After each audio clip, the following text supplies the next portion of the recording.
तो माहौल पूरी तरह से बन चुका है। 2026 टी20 वर्ल्ड कप और हवा में, गलियों में, सोशल मीडिया पर बस एक ही गूंज है, इंडिया, इंडिया। हाँ, और ऐसा लग रहा है जैसे डिफेंडिंग चैंपियन होना बस एक टैग नहीं, बल्कि एक ऐलान है। हाँ, ऐलान कि हम यहाँ सिर्फ खेलने नहीं, राज करने आए हैं। और ये एहसास और भी गहरा हो जाता है जब आप देखते हैं कि ये सब कुछ हो रहा है भारत और श्रीलंका की घरेलू पिचों पर।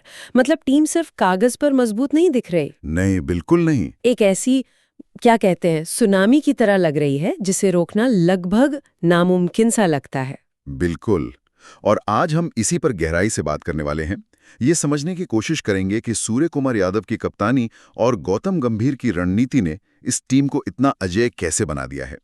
चलिए इस मिशन विश्व विजेता को जरा खोल कर देखते हैं। जरूर। तो सबसे पहले बात करते हैं उस चीज की जो विरोधियों के लिए एक दुस्वप्न बन चुकी है। हमारी बल्लेबाजी। टीम इंडिया की बल्लेबाजी। मतलब पहली गेंद से ही ऐसी तबाही मचाने का इरादा, ये कहां से आता है? ये कोई आम रणनीति तो नहीं लगती। नहीं, ये अंधाधुंध हिटिंग बिल्कुल नहीं है।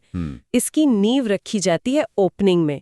अभिषेक शर्मा और संजू सैमसन जैसे बल्लेबाज, जिनके बारे में कहा जाता है कि वो लगभग हर 11वीं गेंद पर छक्का लगाने का दम रखते हैं। हाँ बिल्कुल। तो उन्हें एक बहुत साफ निर्देश है। निर्देश ये नहीं है कि 50 या 100 बनाओ। तो फिर क्या है? निर्देश है पावर प्ले में मैच का साइकोलॉजिकल मोमेंटम छीन लो। अगर अभिषेक शर्मा 15 गेंदों में 35 रन बनाकर आउट भी हो जाता है तो उसने अपना काम कर दिया है। अच्छा, मतलब उसने विरोधी टीम के सबसे बेहतरीन गेंदबाज का लाइन लेंथ बिगाड़ दिया है, कप्तान को प्लान बी पर जाने के लिए मजबूर कर दिया है। एग्जैक्टली। ये एक सोची समझी आक्रामकता है। ये तो बहुत दिलचस्प है, लेकिन इसमें खतरा भी तो है। अगर मान लीजिए हम 20 रन पर 3 विकेट खो दें, क्या इस टीम के पास कोई प्लान बी है? बहुत अच्छा सवाल है। और यहीं पर इस टीम की दूसरी सबसे बड़ी ताकत सामने आती है, और वो है कप्तान खुद, सूर्य कुमार यादव। मिस्टर 360। वो इस टीम के शॉक अब्जॉर्बर हैं। वो ही प्लान बी हैं। अरे, वो अमेरिका के खिलाफ 7 फरवरी वाली पारी याद है? याद रब है? लगा के मैच हाथ से निकल रहा है, तब एसकेआई ने आकर पूरा खेल ही पलट दिया था। वही तो, यही एक महान खिलाड़ी की निशानी है। वो किसी भी हालात से मैच को छीनना जानता है।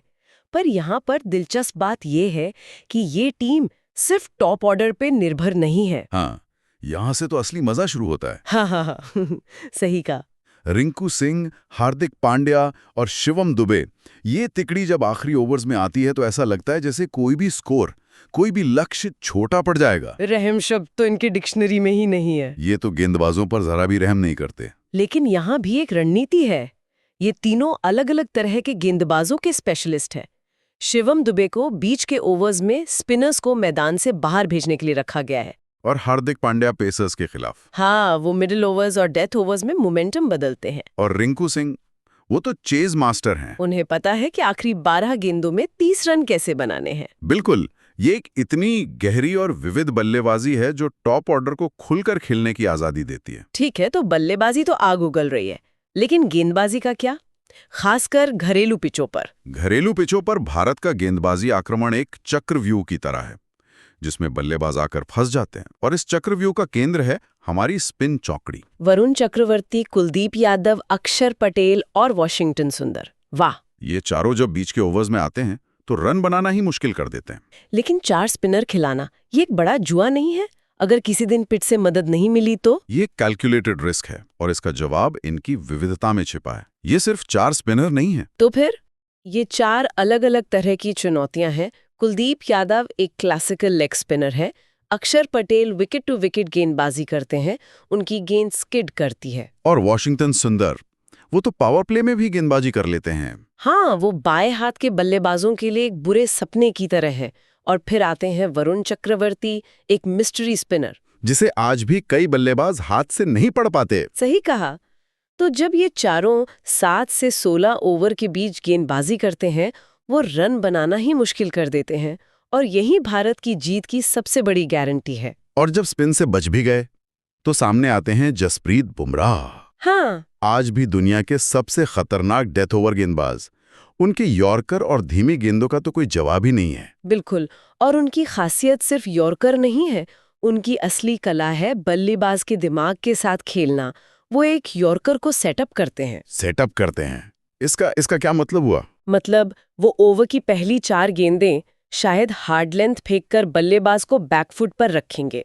उसे सोचने पर मजबूर करेंगे कि अगली गेंद भी शायद छोटी आएगी। हाँ, और फिर अचानक 5वीं गेंद पर जो सीम अप योकर 145 की रफ्तार से पैर पर आती है, उसके लिए बल्लेबाज मानसिक रूप से तैयार ही नहीं होता। ये एक दिमागी खेल है, सिर्फ स्किल नहीं। यही बात है, इसलिए ये आक्रमण पूरा है। शुरुआत में विकेट, बीच में रनों पर लगाम और अंत में बुमराह का घातक स्पेल। तो इन सब बातों का मतलब क्या निकलता है? आंकड़े क्या कहते हैं? क्या हम सच में कप उठाने जा रहे हैं?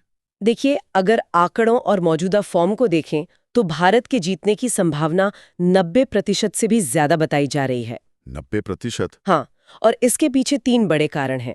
पहला, टीम में अनुभव और युवा जोश का शानदार संगम है। दूसरा, घरेलू परिस्थितियों का जबरदस्त फायदा। और तीसरा, जो सबसे महत्वपूर्ण है, पिछले 50 मैचों में लगभग 88% का जीत प्रतिशत। 88%? अरे वाह, ये तो अविश्वसनीय है। मतलब सब कुछ तय है। यहीं पर एक जरूरी सवाल उठता है। क्या? क्रिकेट अनिश्चितताओं का खेल है ना? और इतनी मजबूत टीम के सामने भी 2 बड़े खतरे हैं। और मजे की बात यह है कि ये खतरे बाहर से नहीं, अंदर से ही आते हैं। अंदर से? अच्छा, वो क्या है? पहला खतरा है यही अत्यधिक आक्रामकता की सोच, जो उनकी सबसे बड़ी ताकत है। हाँ, वही उनकी कमजोरी बन सकती है। कभी-कभी हर गेंद पर बड़ा शॉट मारने की यही रणनीति पूरी टीम के बिखरने का कारण बन सकती है। हाँ, ये तो है, खासकर एक ऐसे दिन जब पिच मुश्किल हो। बिल्कुल। क्या टीम के पास उस दिन गियर बदलने का धैर्य होगा, या वो अपनी आक्रामक पहचान में ही फंस कर रह जाएंगे?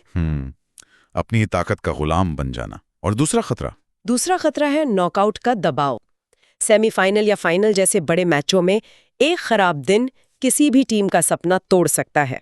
और ये दबाव किसी भी खिलाड़ी पर हावी हो सकता है। हाँ, और जब कोई टीम इतनी हावी होकर टूर्नामेंट में आती है तो उस पर अजेय होने का दबाव और भी बढ़ जाता है।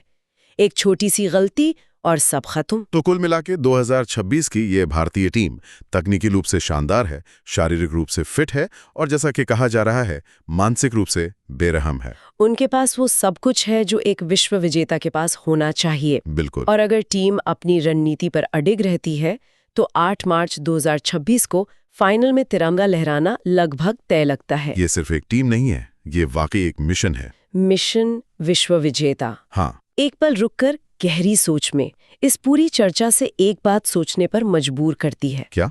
इस टीम की सबसे बड़ी ताकत इसकी निडर आक्रामकता है और सबसे बड़ा खतरा भी शायद वही है। तो क्या महानता की राह में सबसे बड़ी चुनौती इंसान खुद ही होता है? क्या सबसे ऊंची उड़ान भरने वालों को ही गिरने का डर सबसे ज्यादा सताता है?